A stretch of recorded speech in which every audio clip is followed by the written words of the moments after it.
أنت قاعد اسم في تذكرته ربيعة الدكتور هيبة شان الشيخ ملاعين الأم العزة شخايا على ما أظن تعرفوها، فاعلة اجتماعية، حاملة الجنسيتين المغربية والموريتانية،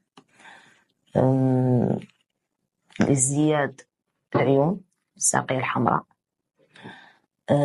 بداية الدراسة كانت لها في المغرب وجيت الموريتان 2003 واصلت الدراسة. انت من اشهر شخصيات على مواقع التواصل الاجتماعي رغم ظهورك القليل ذا إلى مناش.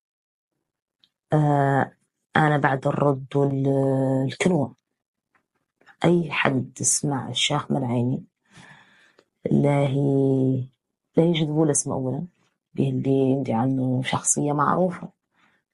الشنقيط مجاهد وعالم ياسمش منين نوفى من قضية شيخنا الشيخ ملاعيني اللي ما يلي توفى نديروا اللي لازم تشخايف فاعلة اجتماعية في المجتمع الحمد لله، شخصية معروفة.